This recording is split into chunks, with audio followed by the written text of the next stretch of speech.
We know the best way to end homelessness is to stop it before it happens, and there's proof of that. Tell you, look at the work of Gulfstream Goodwill Industries to prevent people from losing their homes and to get them back on their feet if it happens. Let's go on the record. From WPBF 25, this is On the Record with Todd McDermott. Good morning to you. Gulfstream Goodwill Industries is the biggest provider of services to homeless people in our 5 local counties: Palm Beach, Martin, St. Lucie, Indian River, and Okeechobee. And today we welcome Karen Davidson, President and CEO of Gulfstream Goodwill Industries, and Sarah also from Vice President of Community Relations for GL Homes. They work in tandem and they do some great work. Karen, I want to start by just highlighting the reach of your organization when it comes to helping people throughout the area. I mean, just as an example, the 4 shelters in Palm Beach County, and it's much more than that. It is. It definitely is. Yes, we do operate the 4 shelters in Palm Beach County. Two of them are on they call it the coast, and those are emergency 90-day shelters. And then out in Pahokee and Belglade, we have a transitional 24-month family shelter called Melissa's Place. And there are also housing units that are part of the program, right? Yes, so we run 150 permanent and transitional units, and then we have 50 of our own affordable housing units throughout the 5 counties. And one thing I want to address before I bring Sarah in is the idea of prevention, which we mentioned at the top. And I think a lot of people say, oh, the homeless problem. But the idea is to stop it by making sure it doesn't happen. Let's talk about that priority. So I think many people would be surprised to know that a number of the people that are in the shelters, they have jobs, but they're working homeless. You know, they're working poor, and and it's usually situational. They had a medical bill or a car repair, and they had to make a decision and got in arrears on their rent and lost their place. And who has $5,000 or $6,000 to get back into an apartment or a home? It really is a question of money. And Sarah, GL Homes, you've been working with Gulfstream Goodwill for years on this. It's really important. I know, but why don't we talk first about why taking on the problem of homelessness is so important to your company as a priority? You could be doing a lot of things to help people, to be charitable, but this is a priority. It is. We are a Florida home builder, and we can't see our neighbors suffer. And as Karen said, there is a changing face of homelessness, and it is people who have a home. And I know that sounds counterintuitive, but these are people who are working 1 and 2 jobs. These are the people who help all of us, right? They are the people, the cashiers, and the people in the medical industry, whether they're a pharmacy tech. Teachers, the school bus driver. And they are struggling to make ends meet through high cost of living. And so for the quality of life in our community, for these hardworking people, we want to be able to help them. And I think, I'm sure there are some people who are watching will say, really? Because that is not the cliche of homelessness. And I think that you really have to meet someone or know somebody who works with the homeless to understand this really isn't exactly what you think it is. And I also, you're right, and I would also say, and Karen, if you might agree with this, these are people who I'd say are the silent sufferers. Yeah. They're not going to talk about it because there is shame and stigma associated with this. How have I come into this crisis situation, and how do I get myself out? And I do think that there is an embarrassment that comes with asking for that help to prevent homelessness from happening. These are people who've never experienced homelessness. So how do you ask for help, in other words? It's very hard to do. We're going to talk about this throughout this program, but the Just-in-Time program is a good example. Why don't we just explain, if you will, what it is, what it does, because it's that lifeline for somebody who's been fine, and then something happens and they are at risk of losing the roof over their head. So Sarah and I were talking about another program that we run, which is senior homeless prevention. And she asked me, well, what do you have for people that are younger than 62? And I said, we don't have a program. And she came back several weeks later and very graciously, Sarah and GL Homes funded this program. It's just in time. It's for anyone younger than 62. And they have a medical expense or a car repair that puts them at risk of homelessness. And they work with one of our case managers, they fill out an application, and not only does the program provide financial assistance, it also provides wraparound case management services, which you'll, as we talk more about it, it's a very critical component of the success. And we have that data. We know that the case management services, the wraparound services are critical to longevity and stability. Also, we're going to talk about Homeless to Homes. And Sarah, talk about that. This is another program, an important one, make a big difference in somebody's life. How does that work? So this is a pilot program, $120,000 that we've given to Gulfstream Goodwill to help 10 people. And to be clear, these are people who are working. They are working full time, but they are behind in their rent. So we are going to help them get out of homelessness. Many of them are at one of the Gulfstream Goodwill shelters. Again, low-wage earners who just have found themselves homeless. And so we're going to assign them a case manager. They're going to get first, last, and security, and also 3 months worth of healthy food. And again, that case manager is critical because we don't want to see in 6 months those same 10 people. We want these 10 people to be a success story. Sure. So that when we give more money, Right. It's it's sustainable. another Correct. 10 people. How do you find these people? I know that there are so many people who need help. How do you find them, or how do they find you? So we have access, obviously, to people in the shelter Right. that are situationally homeless. We also have case managers that work in the homeless field, so they have people that call in.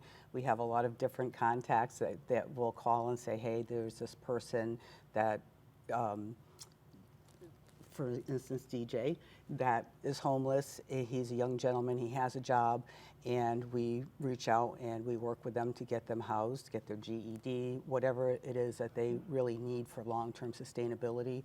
And we're starting to add on technical education to that as well, so that they can get CTEs for technical jobs, HVAC or construction or welding, and that really leads to the whole component of you had somebody help you financially, you have case management for the wraparound services, and now you have a pathway to sustainability so you can stay in this community. I want to close this segment by Sarah just talking about how rewarding it must be for your folks, GL Homes, to do this.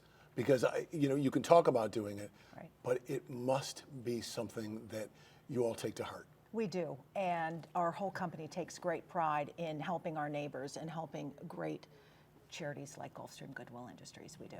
All right, we have so much more to talk about today. Thank you both you. for Thank being you. here. Thank you for having us. Next, we're going to look more closely at the Just in Time program and meet someone they've helped out. On the Record returns in a moment. You're watching On the Record on WPBF 25. Welcome back. I'm Christopher Williams, Senior Director of Residential Service with Gulfstream Goodwill Industries, and our guest Ruth, who's been helped out by Just in Time. More about that. Thank you both for being here. Thank you very Thank much you for having us. us. Yes. Ruth, let's talk about your situation for a minute, because it was in your situation, we talked a little bit about this in the last segment. In your case, it was medical bills that all of a sudden mounted, and here you are, you needed some help, or you're going to get into some trouble as far as Right. living arrangements. Right, I got a little older and I'm in my 70s, so I had a couple of medical problems. I started with breast cancer, and then a couple of years later, a heart situation. But also, I should add, I had a roommate after I sold my house, and we shared the expenses, and then she lost her job and moved back to Maryland. And then there was an $800 difference for me to go from a 2-bedroom to a 1 That just sounds insurmountable. That's way too much. Well, but I had no choice, Right. and it was even cheaper because they moved within the complex. But you have to realize when you're sharing all the expenses with somebody else, it's half, and the rent is what really. And I didn't know where to turn because I'm the giver. I used to like to donate, and as I said, I own my own home, so there was shame and embarrassment, and where to turn. I did certainly have friends who helped a little bit, but you get to a point you can't keep doing that. And so I called a representative, my state representative. I have to be honest, I don't remember her name right now because I moved from where I used to live before, so I didn't know my rep. And my that's how you state connected rep. with the Just in Time program? That's how I got involved with Goodwill. I had no idea. I've donated clothing and other things, so I never thought that they could do that. It was suggested Catholic Charities, which also happened to help through Chris. And, but they were not able to help me when I first got in touch with them several months before, when I first started to run into a problem. Well, Chris, let's talk about, in this world we live in, the economy that we're in. This is not an uncommon story at all. It's happening to a lot of people. We don't realize it. Yes, we're getting more and more working families and working individuals reaching out for rental assistance, utility payments, and other household necessities that they just can't meet. And with the rising cost of food, gas, and other household necessities, it's really just putting a strain on their household budget. And we're talking about, in some cases, it's just one step away from losing your place. Yes. And you may not anticipate it. It can happen very suddenly. Yes, it's one, reduction of hours, unforeseen medical bill in the case of Ruth. And they realize that their dollars are just not stretching as far as they used to. And many people are just one, misstep away from ending up, entering the homelessness system. Are you finding that there are more people struggling out there in this economy? Yes, Gulfstream Goodwill, we're seeing more and more working families. These are individuals and families who are doing the right thing, who are budgeting and paying their bills, but they're just having a hard time making ends meet.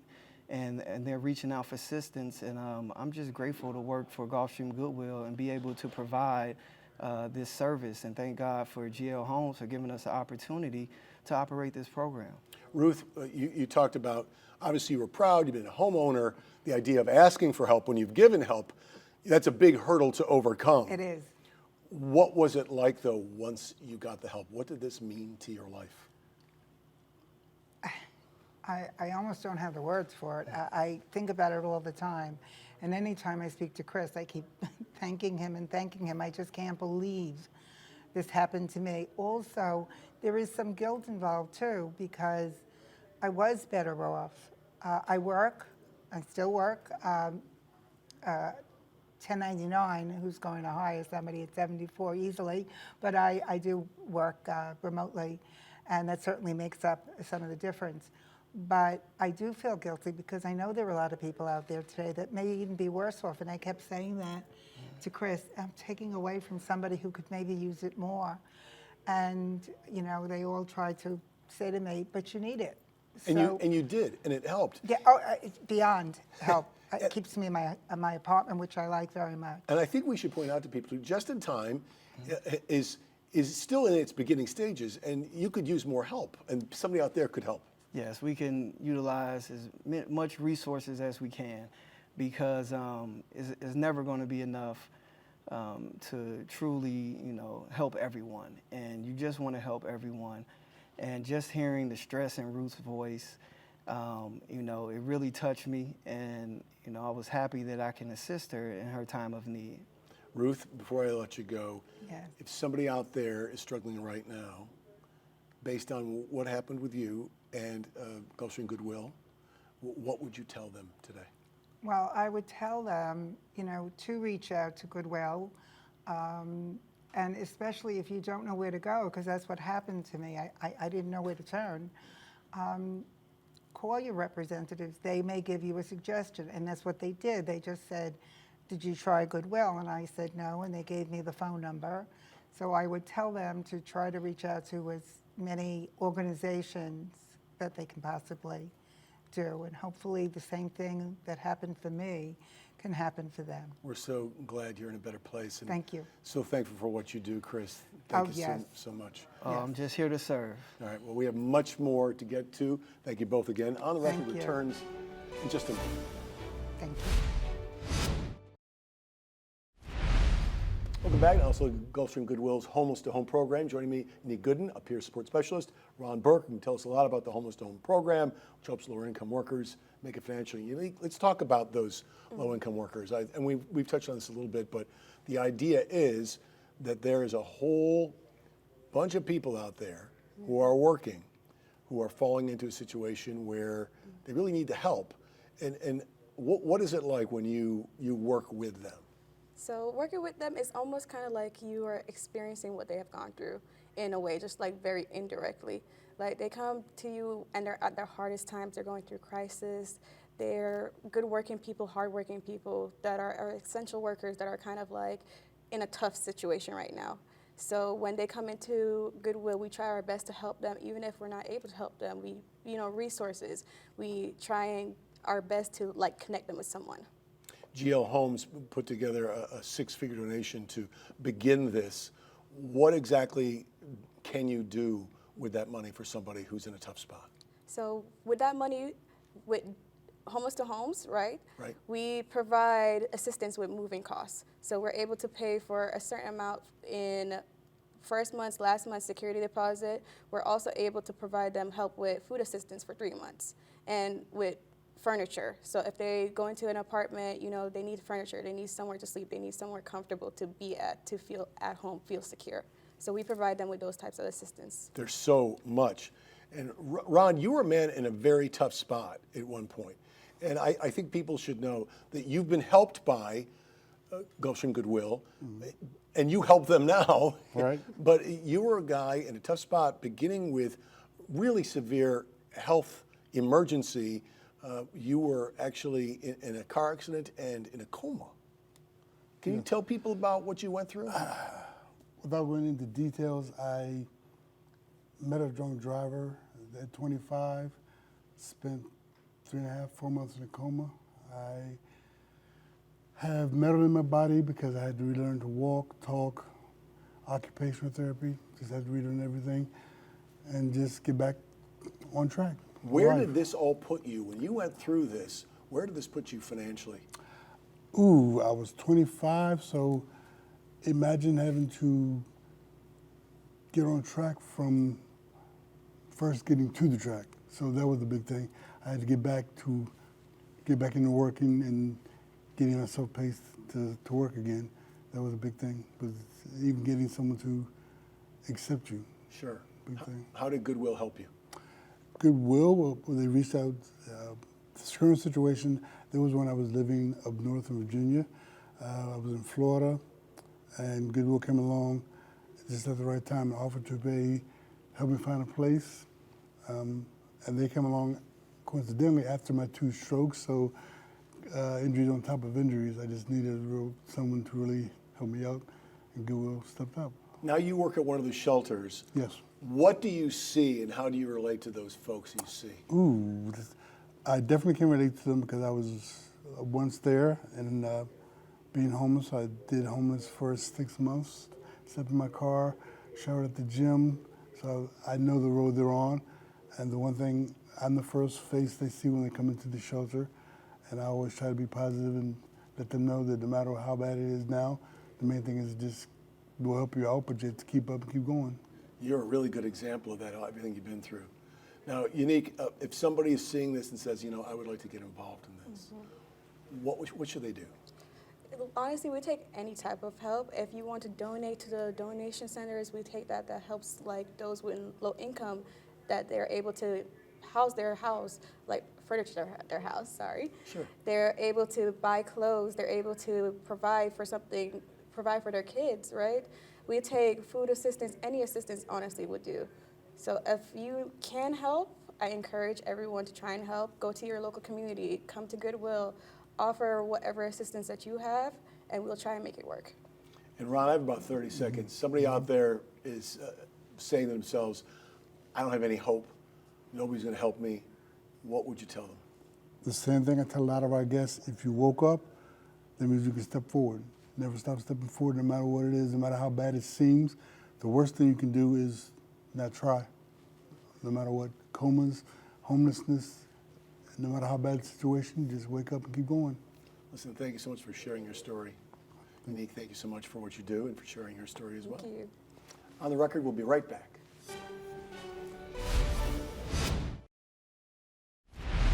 Let me take a moment here to thank you for making us part of your morning today. As always, we encourage you to be part of our discussion each and every Sunday.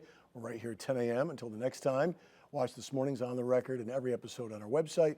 That's WPBF.com and on our free WPBF 25 News app. We hope you have a wonderful Sunday. See you again next week.